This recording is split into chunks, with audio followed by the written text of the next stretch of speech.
USA visa வந்து Dropbox வந்து ஏதோ சேஞ்சஸ் வந்திருக்குன்னு சொன்னீங்கல்ல இந்தியாவில், அதை பற்றி சொல்லுங்கள். ஆமாம், ரொம்ப முக்கியமான ஒரு வீடியோ. நிறைய பேர் வந்து இப்போ சம்மருக்கு வந்து ட்ராவல் பண்ணுறதுக்கு பிளான் பண்ணுவாங்க. இப்போவே எல்லாத்தையும் புக் பண்ணுவாங்க. அதாவது வீசா அப்பாயின்மெண்ட்லேருந்து ஃப்ளைட் டிக்கெட்லேருந்து எல்லாமே வந்து இப்போ வந்து புக் பண்ணுவாங்க. அப்படி இருக்க சமயத்தில் இது ரொம்ப முக்கியமான ஒரு சேஞ்சஸ் வந்து கொண்டு வந்திருக்காங்க. அது என்னன்னா வந்து டிராபாக்ஸுக்கு சில எலிஜிபிலிட்டி இருக்குது. அதாவது நீங்கள் நேராக வந்து இன்பர்சன் என்ட்ரி போகலாம், டிராபாக்ஸ் போகலாம்.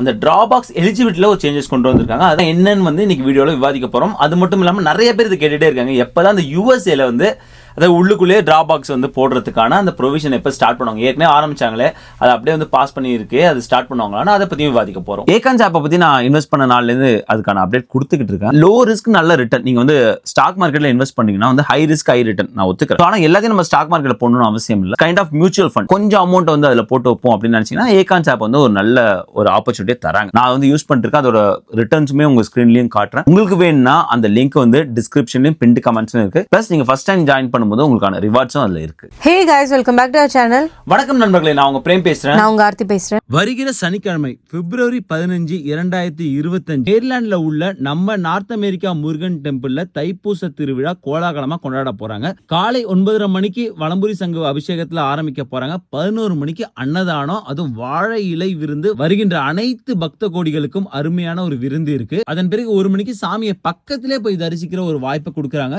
3 மணிக்கு திருக்கல்யாணம். அதன் பிறகு முருகன் பல்லக்கு பவனின்னு அன்னைக்கு நாள் முழுவதும் கோலாகலமா இருக்க போது உங்களுக்கு வாய்ப்பு கிடைச்சா கண்டிப்பா வாங்க.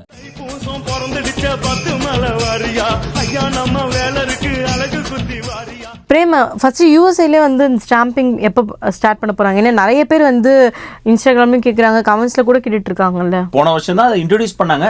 ரொம்ப ஒரு குறுகிய வட்டத்துக்குள்ளதான் வந்து அதை இன்ட்ரோடியூஸ் பண்ணாங்க. காரணம் வந்து அப்போ லான்ச் பண்ணும்போது ஃபேஸ் பை ஃபேஸாக போகலாம் அப்படிங்கிற மாதிரி, அது ஒரு டெமோ மாதிரி தான் வந்து லான்ச் பண்ணாங்கன்னு வச்சுக்கோங்க. அதனால தான் வந்து ரொம்ப கம்மியான பேர்கள் மட்டும் எலிஜிபிளாக இருந்தாங்க. நிறைய பேர் வந்து மெசேஜ் பண்ணி அப்போ வந்து ஸ்டாம்பிங்லாம் வாங்கினாங்க. பிஹெச்எஸை பொறுத்த வரைக்கும் அது ஒரு சக்ஸஸ்ஃபுல் லான்ச் தான். ஸோ இந்த வருஷம் வந்து தெளிவாக சொல்லியிருந்தாங்க 2025 வந்து அது வந்து விரிவாக்கப்படும் அப்படின்னு இருந்தாங்க. ஈவன் வந்து போன வருஷம் எண்ட்லேயே வந்து அந்த மாதிரி நல்ல செய்தி எதிர்பார்த்து தான் இருந்தோம். ஜனவரி வந்து ஆட்சி மாற்றம் வந்துச்சு. எல்லா டிபார்ட்மெண்ட்டோட ப்ரியாரிட்டியும் வந்து சேஞ்ச் ஆகிட்டே இருக்கு.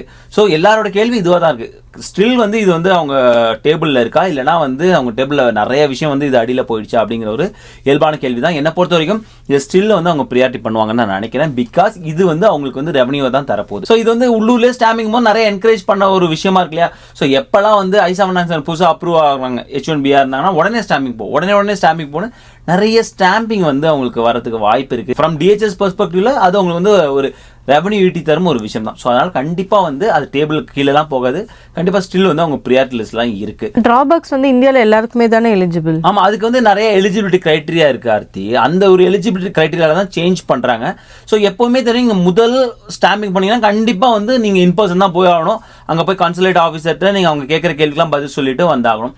அடுத்து வந்து என்ன பண்ணாங்கன்னா வந்து டிராபாக்ஸ்னு ஒரு விஷயம் வந்து இன்ட்ரடியூஸ் பண்ணாங்க. ரொம்ப ரொம்ப நல்ல விஷயம். அது காரணம் வந்து ஈவன் அவங்களாலுமே வந்து அவ்வளோ பெரிய க்ரௌடை வந்து அலோகேட் பண்ண முடியல. ஸோ அவங்களும் வந்து டிராபாக்ஸ் ரொம்ப குயிக்காக முடிஞ்சிடும். நீ வந்து ரெகுலர் இன்பர்சன் இன்டர்வியூ மாதிரி கிடையாது. ஸோ இன்பர்சன் இன்டர்வியூக்கு ஒரு ஆளுக்கே அவ்வளோ நேரம் எடுப்பாங்க.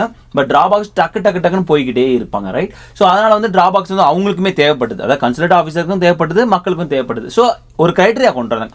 இந்த கிரைட்டீரியாவுக்கு உள்ள வந்தீங்கன்னா உங்களுக்கு வந்து டிராபாக்ஸ் எலிஜிபிள் அப்படின்னு. மிக முக்கியமான ஒரு கிரைட்டீரியா என்னன்னா வந்து உன்னோட லாஸ்ட் ஸ்டாம்பிங் எப்போ இருக்கு, அந்த லாஸ்ட் ஸ்டாம்பிங் எப்போ எக்ஸ்பீரி ஆச்சு, அதுலேருந்து நீ ஒரு வருஷத்துக்குள்ள, அதாவது 12 மாதத்துக்குள்ள நீ இப்போ வர்ற ஸ்டாம்பிங்க்கு அப்படின்னா நீ டிராபாக்ஸ் எலிஜிபிள். 12 மாசத்துல ஒரு நாள் அதிகமானாலும் நீ ஸ்டாம்பிங் எலிஜிபிள், அதாவது டிராபாக்ஸ் ஸ்டாம்பிங் எலிஜிபிள் கிடையாது அப்படிங்கிற ஒரு விதி ரொம்ப நாளாக இருந்துட்டு டியூரிங் கோவிட் தான் அதை மாற்றினாங்க. ஒரு வருஷங்கிறத வந்து தூக்கிட்டு 4 வருஷம்னு வச்சாங்க. அதாவது 48 மாதங்கள்னு வச்சாங்க. அது ரொம்ப நிறைய பேருக்கு வந்து ஹெல்ப்ஃபுல்லாக இருந்தது. இப்போ அதில் அந்த மாற்றம் கொண்டு வந்திருக்காங்கன்னு சொல்றாங்க. என்ன மாற்றம் பிரேமா கொண்டு வந்திருக்காங்க? ஆமா, இப்போ உங்க ஸ்கிரீன்லயும் பார்க்க முடியும். USTravelDocs.com USAவோட அஃபிஷியல் வெப்சைட் தான் அது. இன்டர்வியூ வேவர் செக்லிஸ்ட் நிறைய கொடுத்துருக்காங்க. அதில் நீங்க பார்த்தீங்கன்னா தெளிவாக கொடுத்துருக்காங்க பாரு. உங்களோட ப்ரீவியஸ் வீசா சேம் கிளாஸில் இருக்கணும். நான் சொன்ன எக்ஸாம்பிள் மாதிரி இப்போ ஒரு L1 வீசா ஸ்டாம்பிங் போறீங்க, ஏற்கனவே L1ல இருக்கணும் ஒரு எடுத்துக்காட்டுக்கு. அந்த ரொம்ப முக்கியமான விஷயம், ஸ்டாம்ப் பண்ண வீசாவோட எக்ஸ்பிரி டேட் வந்து 12 மாதங்களுக்குள்ளாக இருக்கணும். அதாவது 48 மாதம்ங்கிறத மாற்றிட்டாங்க. இப்போ வந்து பேக் டு ஸ்கொயர் ஒன் எல்லாம் பழையபடியே போயிடுச்சு. 12 மாதங்கள்ங்கிறதே கொண்டு வந்திருக்காங்கன்னு தெளிவாக வந்து தெரியுது. ஸோ அதுக்கப்புறம் உள்ள மற்ற கிரைட்டீரியாலாம் அதே கிரைட்டீரியா தான். அதாவது வந்து நீங்கள் 14 உங்கள் பர்த்டே ஆஃப்டர் 14th இயர்னு உங்கள் லாஸ்ட் விசா ஸ்டாம்ப் ஆகிருக்கணும். ஏன்னா அந்த ஒரு கேட்டகரி இருக்கு இல்லையா, 14 இயர்ஸ் கீழே வந்து லாஸ்ட் விசா ஸ்டாம்ப் ஆகிருந்தால் கண்டிப்பாக திரும்ப வந்து அவங்க இன்பர்சன் இன்டர்வியூக்கு தான் போயாகணும். எக்ஸாம்பிள் வந்து H4 டிபெண்ட் உள்ள குழந்தைங்களுக்கு வந்து அந்த விதினால நிறைய பேர் வந்து அந்த ஒரு வயசு சேஞ்ச் ஆகும்போது திரும்ப இன்பர்சன் இன்டர்வியூ போக வேண்டிய அவசியம் இருக்கும். ஸோ அதுதான் கொடுத்துருக்காங்க. அந்த மாதிரி லாஸ்ட் விசா ரிவோக் ஆகிடக்கூடாது, அந்த மாதிரி அதெல்லாம் எந்த சேஞ்சும் இல்லை. ஸோ அதுதான் சொல்ல வரேன். ஸோ இந்த ஒரு விஷயத்துல தான் சேஞ்ச் கொண்டு வந்திருக்காங்க. இது அவங்களோட அஃபிஷியல் வெப்சைட்லேயே கொடுத்துருக்காங்க. பிரேமா, விசா ஷெட்யூல் பண்ணுவோம்ல, அந்த வெப்சைட்லயும் இது ரிஃப்ளெக்ட் ஆயிடுச்சா? நீங்க ஸ்கிரீன்ல பாக்குற ஸ்கிரீன்ஷாட் லைவா usvisascheduling.com அதுதான் வந்து வெப்சைட்டு. சப்போஸ் நீங்கள் யூஎஸ் இன்டர்வியூ வந்து ஷெடியூல் பண்ணால் இந்த வெப்சைட்டில் தான் நீங்கள் போய் ஷெடியூல் பண்ணுவீங்க. அதுலேருந்து எடுக்கப்பட்ட ஸ்க்ரீன்ஷாட் தான். இது அனுப்புனது வந்து என்னோட நண்பன், காலேஜ் மேட்டு, ஹாஸ்டல் மேட்டு ராஜ்குமார்னு அவன் பேர், சவுத் கரோலினால இருக்கான். ஸோ அவன் தான் வந்து இதை ஷேர் பண்ணான். மச்சான் வந்து ஆல்ரெடி சேஞ்ச் ஆயிடுச்சு, இதை நீ வந்து எல்லாத்தையும் சொல்லு அப்படின்னு. நன்றி நண்பா. ஸோ முதல் கேள்வி என்ன கேட்குறாங்கன்னா வந்து நீங்கள் இருக்கிற கரண்ட் வீசா, அதாவது உங்கள் பாஸ்போர்ட்டில் ஸ்டாம்ப் ஆகிருக்கிற வீசா H1B L1 வேலிடாக இருக்கா? ஆமாம், வேலிடாக இருக்குது எனக்கு. ஆனால் நான் வந்து எனக்கு அப்ரூவல் நோட்டீஸ் வந்ததுனால நான் புது ஸ்டாம்பிங் போகிறேன்னா அடுத்து இந்த கேள்வி வராது. சப்போஸ் உங்களுக்கு ஸ்டாம்பாக இருக்க விசா எக்ஸ்பிரி ஆயிடுச்சு. இப்போ அடுத்த கேள்வி உங்கள் ஸ்க்ரீனில் தெரியுது. அது என்ன கேள்வினா, லாஸ்ட் ஸ்டாம்பிங் விசாவோட எக்ஸ்பிரி டேட்டு நீங்கள் என்னைக்கு அப்பாயின்மெண்ட் கிரியேட் பண்ண போறீங்களோ, அதான் நீங்கள் என்னைக்கு போய் உங்கள் ட்ராபாக்ஸை சப்மிட் பண்ண போறீங்களோ அந்த தேதியிலேருந்து 12 மாதங்களுக்கு உள்ளாக இருக்கா, பிளஸ் 7 days நீங்கள் பஃபர் வச்சுக்கணும். அது ரொம்ப முக்கியம். அந்த 7 days நீங்கள் வந்து கணக்கில் வச்சிங்க. சப்போஸ் வந்து எக்ஸ்பிரி ஆன நாள்லேருந்து 365 நாள்னு கணக்கு போடாதீங்க. எக்ஸ்பிரி ஆன நாள்லேருந்து 358 நாள்னு கணக்கு வைங்க. அது வந்து தெளிவாக உங்கள் ஸ்க்ரீன்லேயே பார்க்க முடியும் அவங்க கொடுத்துருக்குது. ஸோ அப்படி பார்க்கும்போது இது ஆல்ரெடி லைவாக இருக்குது. நிறைய பேர் வந்து பிளான் பண்ணுவீங்க இல்லையா, ஸோ ட்ராபாக்ஸ் எலிஜிபிலிட்டி இருக்கும்போது நம்ம போய் ட்ராபாக்ஸ் போட்டு வந்துடலாம். அப்படி பிளான் பண்ணுறவங்க இந்த 358 நாள் அப்படிங்கிறத கணக்கில் வச்சிங்க. பிரேமா, இன்னும் நிறைய பேர் கேட்டிருந்தாங்க எங்கே வேணாலும் அப்பாயின்மெண்ட் கிரியேட் பண்ணிட்டு எங்கே வேணாலும் ட்ராப் பண்ணலாமான்னு. அதை பற்றி சொல்லுங்கள். ஆமாம், ரொம்ப நல்ல கேள்வி. அது காரணம் வந்து இப்போ நிறைய பேருக்கு வந்து இப்போ சென்னையில் பார்க்குறாங்க அப்பாயின்மெண்ட் கிடைக்கிறதுல. ஓகே, ஹைதராபாத்தில் இருக்க அப்பாயின்மெண்ட். ஸோ ஹைதராபாத்தில் கிரியேட் பண்ணிட்டு சென்னையில் போய் நல்லா ட்ராப் பண்ண முடியுமா? H விசா L விசாங்கிறது இயல்பான வர கேள்வி. தாராளமாக நீங்கள் பண்ணலாம். உங்கள் ஸ்க்ரீன்லேயே நான் காட்டுறேன். அதுக்கான இதை அவங்க வந்து தெளிவாக கொடுத்துருக்காங்க. உங்கள் ஸ்க்ரீன்லேயே பார்க்க முடியும். எந்த லொக்கேஷன் ஷெட்யூல் பண்ணுறீங்கிற தேவையில்ல. இந்த கீழ்கண்ட லொக்கேஷனில் நீங்கள் எங்கே வேணாலும் போட்டுக்கலாம். சென்னை, ஹைதராபாத், கொல்கத்தா, மும்பை, நியூ டெல்லி கொடுத்துருக்காங்க. ஆஃப் சென்டர் கொடுத்துருக்காங்க. அகமதாபாத், பெங்களூரு, சண்டிகர், கொச்சின், ஜலாந்தர் ஆர் பூனே. 850 ரூபாய் நீங்கள் வந்து அந்த டிரான்ஸ்ஃபர் பண்ணுறதுக்கான ஃபீ, டாக்குமெண்ட் டிரான்ஸ்ஃபர் பண்ணுறதுக்கான அந்த ஃபீ கொடுக்கணும். 850 ரூபாய் அப்படின்னு சொல்லியிருக்காங்க. இது அவங்க அஃபிஷியல் வெப்சைட் கொடுத்துருக்காங்க. ஸோ தாராளமாக நியூ டெல்லியில் இருக்கோ, ஹைதராபாத்தில் இருக்கோ, மும்பையில் இருக்கோ, எங்க வேணா கிரியேட் பண்ணிட்டு ஜாலியாக போய் சென்னையில் போட்டுருங்க. இன்னொரு முக்கியமான ஒரு அப்டேட்டும் கொடுத்துருக்காங்க. ஜனவரி 1, 2025 நீங்கள் ஸ்டில் வந்து விசா ஃபர்ஸ்ட் ஸ்டெப் வந்து பே பண்ணுவாங்க. பே பண்ணி அந்த ரிசிப்ட் நோட்டீஸ் வந்துடும். அதை வச்சு நம்ம ஒரு அப்பாயின்மெண்ட் கிரியேட் பண்ணிடலாம். நீங்கள் அப்பாயின்மெண்ட் கிரியேட் பண்ணுறீங்க, அங்கே உன்னால் போக முடியாதுன்னு தெரியுதுன்னா ஒரு தடவை ரீஷெடியூல் பண்ணிக்கலாம்.